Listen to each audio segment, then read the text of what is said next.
agroexportación y minería. ¿Qué va a generar este boom exportador centrado en estas dos actividades? Que el Perú comience a desarrollar entre el 90 y el 30 un conjunto de ejes económicos, o como los economistas llaman, mecanismos de centralización económica, ¿no? ¿Cuáles son los mecanismos de acumulación más importantes? Y tenemos un conjunto de ejes que poco a través de ellos podemos movernos a través de la historia peruana. ¿Por qué? Tenemos la agricultura capitalista, la agricultura con alto nivel de inversión de capital, exportadora, vinculada al mercado internacional, ¿no es cierto? Y con trabajo asalariado, básicamente de la costa. Junto a él, el agroandino, tradicional, con formas laborales aún coloniales, la servidumbre, ¿no es cierto? Escaso nivel de salario, sociedad escasamente monetizada, nivel de realización del capital en la región, pocas veces fuera de él. El capitalismo mercantil, que es básicamente el arequipeño que dinamiza el sur andino, ¿no? Y en parte inglés. La ganadería moderna, todavía falta estudiarla mucho, porque es un caso importantísimo de ¿qué? Sociedad Ganadera Centro, Sociedad Ganadera Junín. La ganadería moderna es la instalación en la Sierra Central, en el mundo alto andino, de empresas capitalistas que no exportan sino dedicadas al mercado interno.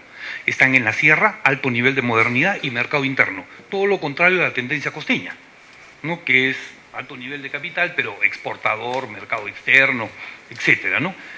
La ganadería moderna, y si quieren su gran producción, es el Huancayo hasta los años 50, 60, ¿no? La industrialización temprana, básicamente limeña, y en gran medida en manos de extranjeros, ¿no? Industria textil, la Inca Cotton, Vitarte, etcétera. Y finalmente, la economía del caucho, ¿no es cierto? Ubicada en el oriente, el Putumayo, exportadora y con rasgos, pues, extremadamente primitivos, ¿no es cierto? La esclavización de pueblos nativos, ¿no es cierto?, para exportar a este mundo de la segunda revolución industrial y que ha logrado la vulcanización y necesita llantas para el motor explosión que están haciendo, ¿no? Muy bien, y la inversión foránea básicamente dedicada a la minería del petróleo.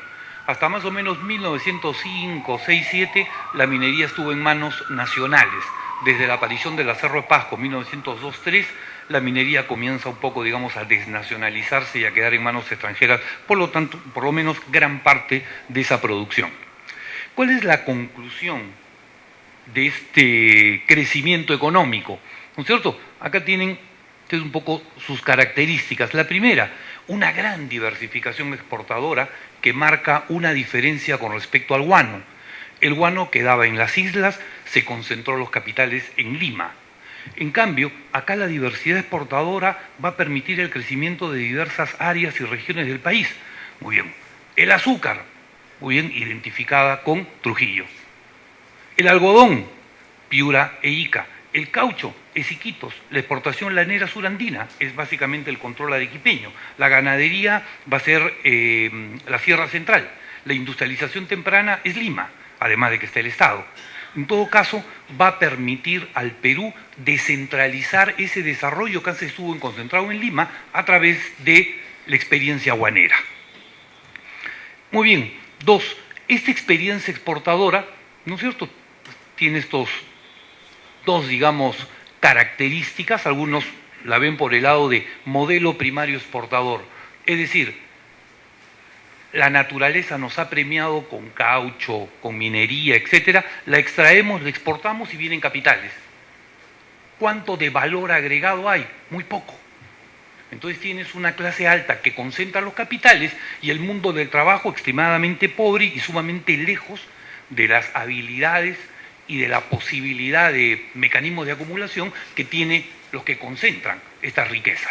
Entonces, lo típico es esas sociedades duales con la extrema riqueza y la extrema pobreza.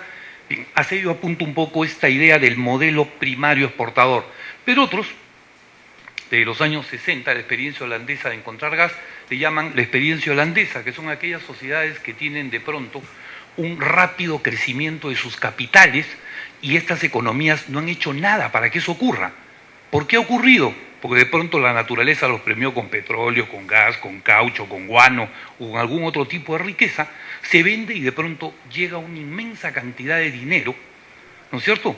Pero que ese aparato productivo no ha generado nada que le permita tener esa riqueza. Lo que ha hecho es descubrir algo que la naturaleza creó y no la sociedad. ¿Qué genera la enfermedad holandesa?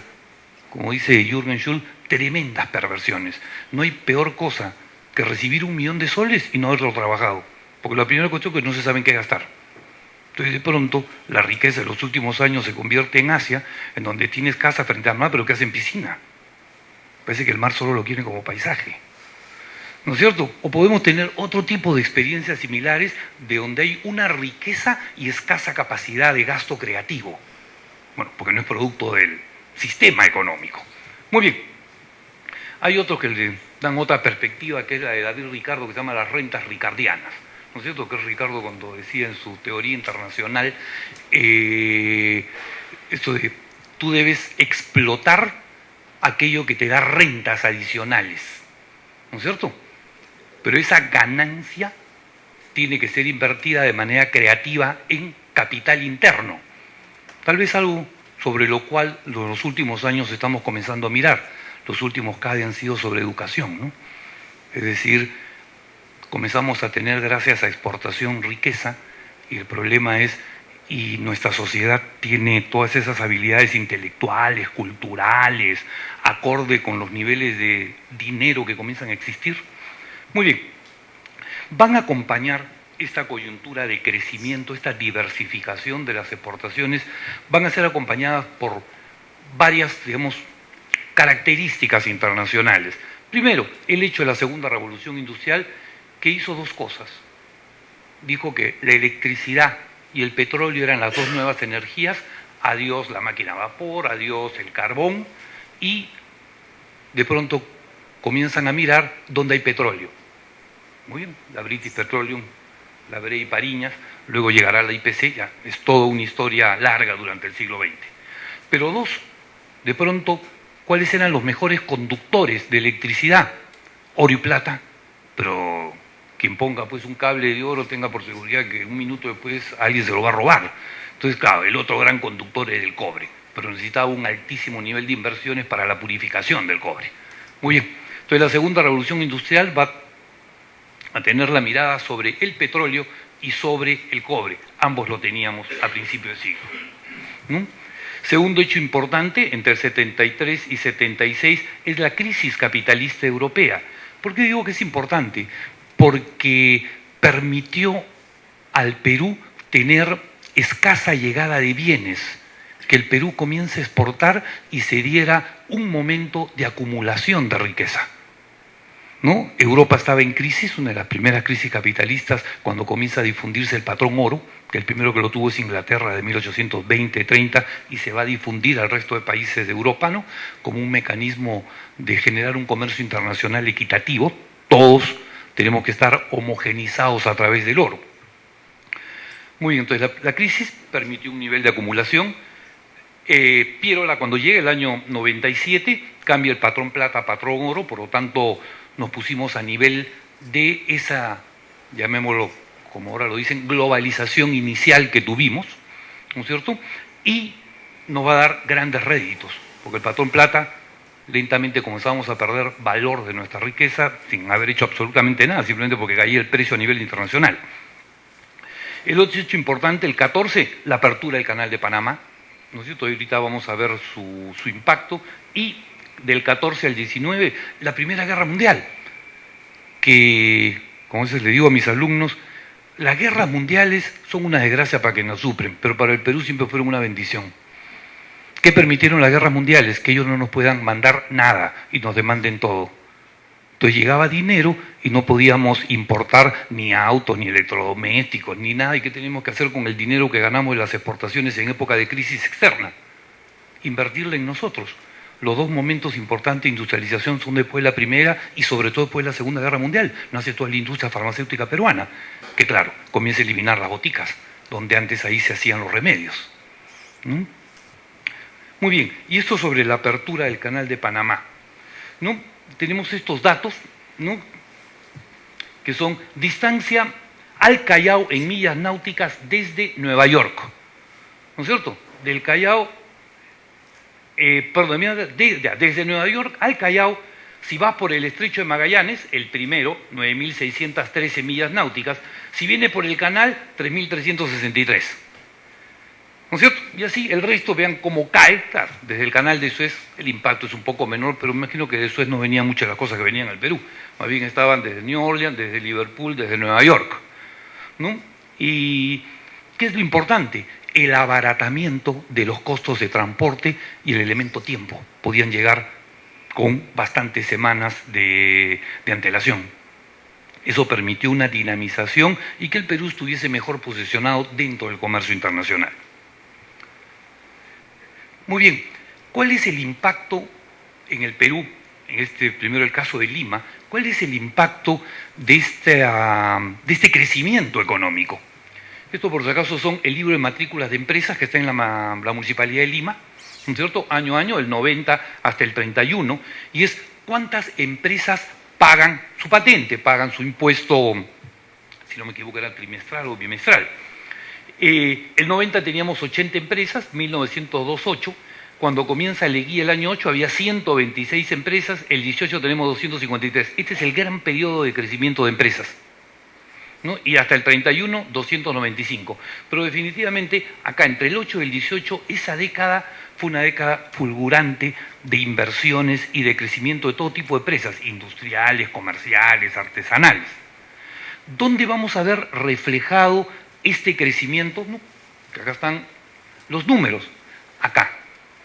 A ver, este cuadro, que es sumamente interesante, ¿no es cierto?, son dos censos. El censo del 76 y el censo del 8. En azul están las cantidades del censo del 76 y en amarillo el censo del 8. Muy bien, ¿qué mide? ¿Cuánta cantidad de trabajadores hay en agricultura, ganadería, industria, artes manuales, comercio, transporte, etcétera? Es decir, todos los sectores laborales de la Lima de 1876 y 1908. Esto, por si acaso, está en el censo de 1908. Entonces, tienen ustedes las cifras. Y bien, yo les doy un dato. En 1876, Lima tenía 100.000 habitantes. Y en 1908 Lima tenía 140.000 habitantes.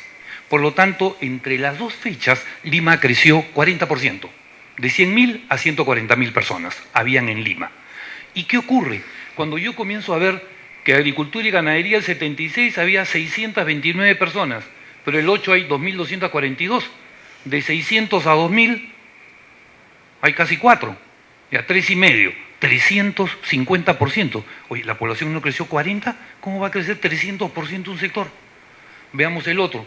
Industria, artes manuales, 9.500, 23.000, por lo menos un poco más de 100%, y la población solo creció 40%. Así podemos seguir con todas las cifras, ¿cierto? Creo que el único que crece más o menos 40% es burocracia, militares y culto, 6.000 a 8.900, 8.800, perdón, 90. ¿No es cierto? Pero todos los demás sectores, sobre todo los industriales, artesanales, comerciales, crecen mucho más que el crecimiento de la población.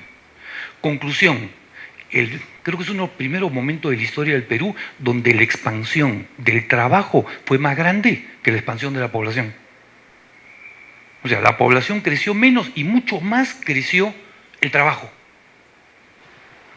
¿Por qué es importante? Las redes sociales se incrementaron y eso es lo que nos permite entender por qué, por ejemplo, el 18-19 tenemos la lucha por las 8 horas.